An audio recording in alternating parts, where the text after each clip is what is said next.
আসসালামু আলাইকুম। তোমাদেরকে অনেক, অনেক শুভেচ্ছা ও অভিনন্দন জানিয়ে উইলিয়াম শেক্সপিয়রের বিখ্যাত একটি play 'as you like it' সম্পর্কে আজকে বিস্তারিত আলোচনা করব ইনশাআল্লাহ। তাহলে চলো দেরি না করে আজকের এই গুরুত্বপূর্ণ টপিকটি আমরা শুরু করি। 'অ্যাজ ইউ লাইক ইট' এটি একটি কমেডি প্লে। এই বিখ্যাত প্লেটির রাইটার হচ্ছেন উইলিয়াম শেক্সপিয়র।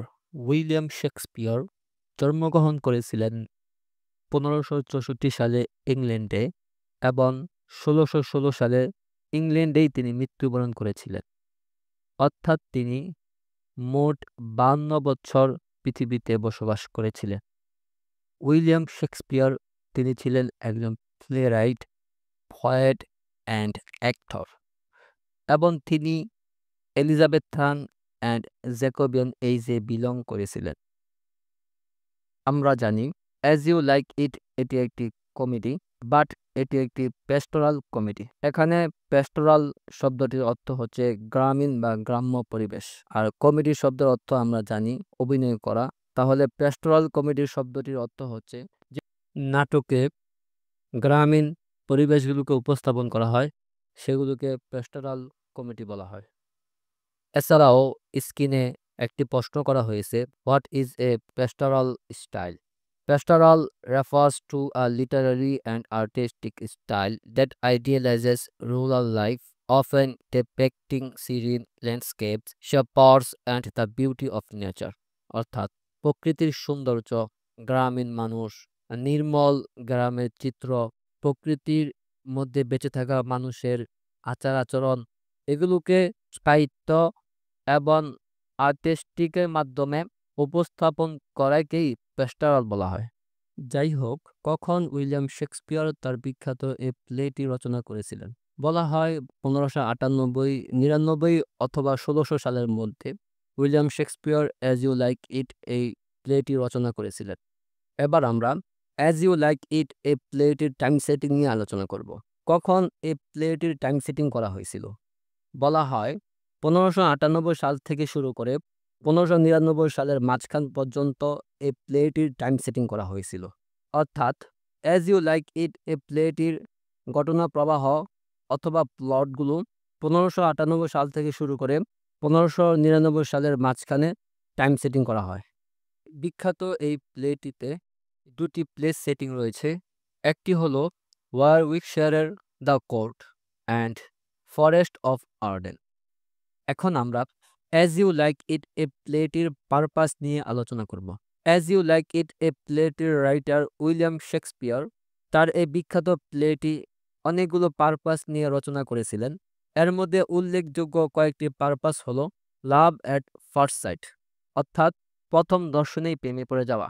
বিখ্যাত এই প্লেটিতে আমরা দেখতে পাবো এই প্লেটির ক্যারেক্টাররা প্রথম দর্শনেই একে অপরের প্রতি প্রেমে পড়ে গিয়েছিল। তৃতীয়ত হলো nature is a symbol of purification of human being, অর্থাৎ প্রকৃতি মানুষের পবিত্রতার প্রতীক।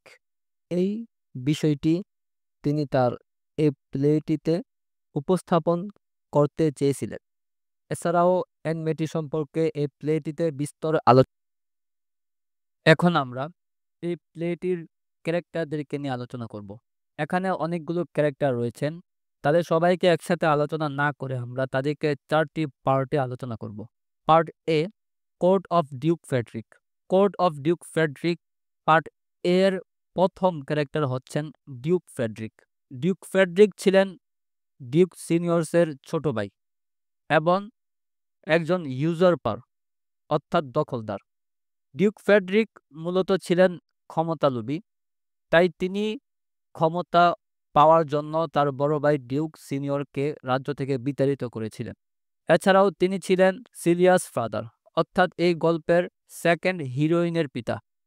এরপর দ্বিতীয় নম্বর ক্যারেক্টার হচ্ছেন রোজালিন্ড। রোজালিন্ড ছিলেন ডিউক সিনিয়র্সের কন্যা। ডিউক ফ্রেডরিক যখন ডিউক সিনিয়র্সকে রাজ্য থেকে বিতাড়িত করে দিয়েছিলেন, তখন সে চেয়েছিল রোজালিন্ডকেও রাজ্য থেকে বিতাড়িত করে দেওয়ার জন্য। কিন্তু ডিউক ফ্রেডরিকের কন্যা সিলিয়া রোজালিন্ডকে অনেক ভালোবাসত, তাই সিলিয়া তার পিতা ডিউক ফ্রেডরিককে অনুরোধ করেছিল রোজালিন্ডকে রাজ্য থেকে বিতাড়িত না করে দেওয়ার জন্য। এই জন্য ডিউক ফ্রেডরিক তার কন্যার অনুরোধ রক্ষা করার জন্য রোজালিন্ডকে রাজ্য থেকে বিতাড়িত করেন নাই। এছাড়াও গল্পের শেষের দিকে আমরা দেখতে পাবো রোজালিন তার নাম পরিবর্তন করে একটি ছদ্মনাম গ্রহণ করেছিলেন, সেটা ছিল গ্যানিমেড। পার্ট এর ৩য় নাম্বার ক্যারেক্টার হিসাবে আমরা দেখতে পাই সিলিয়াকে। সিলিয়া ছিলেন ডিউক ফ্রেডরিকের কন্যা এবং রোজালিন্ডের চাচাতো বোন। এরপর আমরা দেখতে পাই টাচেস্টনকে। Touchstone a court fool or jester but has some good quality. Touchstone ছিল একটু বোকা টাইপের, কিন্তু সে খুব ঠাট্টা করতে পারত এবং তার কিছু ভালো কোয়ালিটি ছিল। টাচেস্টনের পরে আমরা দেখতে পাই চার্লসকে। Charles a powerful wrestler defeated by Orlando. Charles খুবই শক্তিশালী রেসলার ছিল, কিন্তু সে অরল্যান্ডো দ্বারা পরাজিত হয়েছিল। এছাড়াও কোড অফ ডিউক ফ্রেডরিকে আমরা আরও অনেকগুলো ক্যারেক্টার দেখতে পাই, তাদের মধ্যে লিবিও ইত্যাদি। এতক্ষণ আমরা কোড অফ ডিউক ফ্রেডরিকের ক্যারেক্টারদেরকে নিয়ে আলোচনা করলাম। এখন আমরা part B household of the deceased Sir Rowland de Boys এর ক্যারেক্টারদেরকে নিয়ে আলোচনা করব।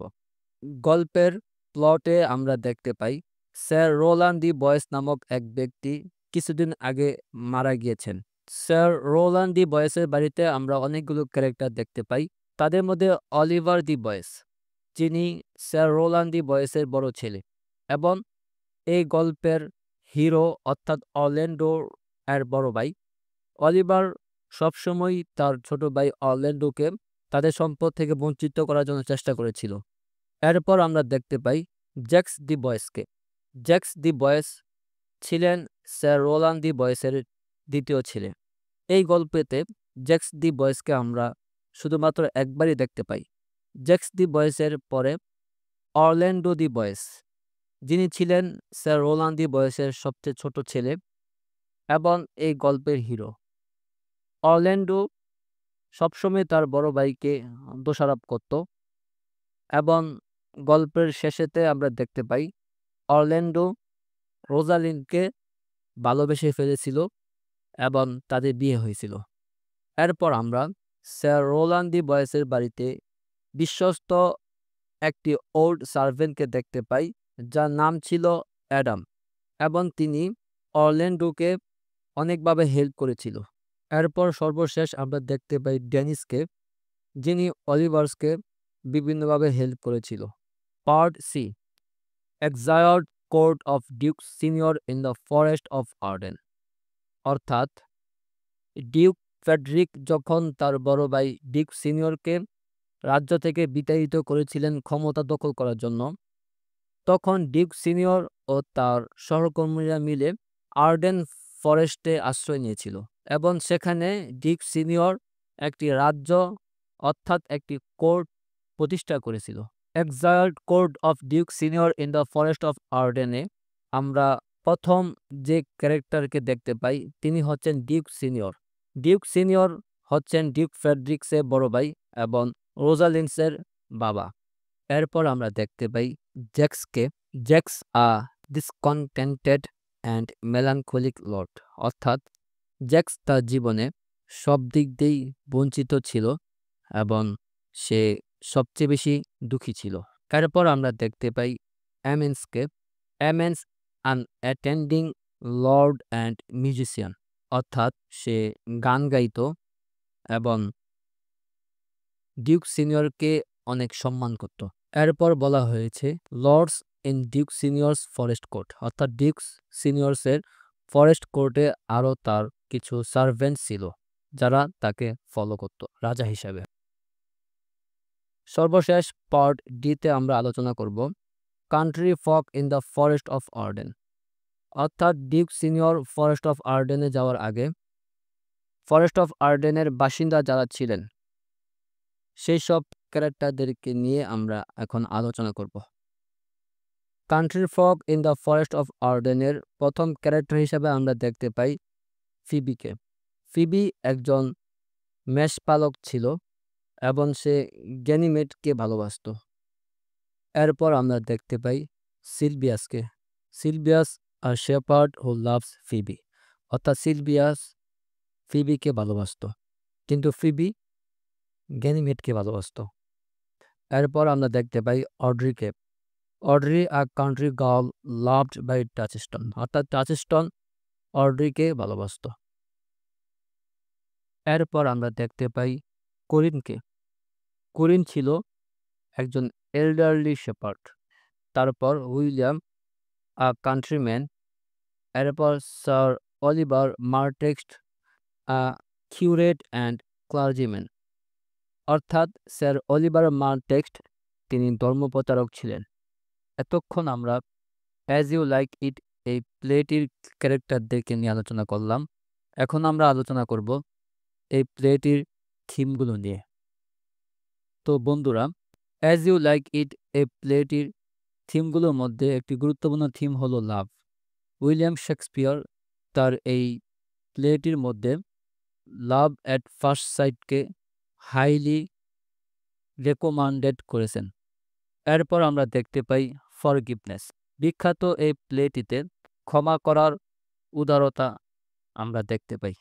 এছাড়াও আমরা দেখতে পাই ইউজার ফেশন অ্যান্ড ইনজাস্টিস, অর্থাৎ দখল করা এবং অন্যায় করা, এই বিষয়গুলোকেও এই প্লেটিতে উপস্থাপন করা হয়েছে। এরপর আমরা দেখতে পাই country life versus court life, অর্থাৎ রাজকীয় জীবন ভার্সেস গ্রামীণ জীবন। বন্ধুরা, আজকে এই পর্যন্তই। আবার তোমাদের সাথে দেখা হবে পার্ট 2 নিয়ে। সে পর্যন্ত ভালো থাকবে, সুস্থ থাকবে। আসসালামু আলাইকুম।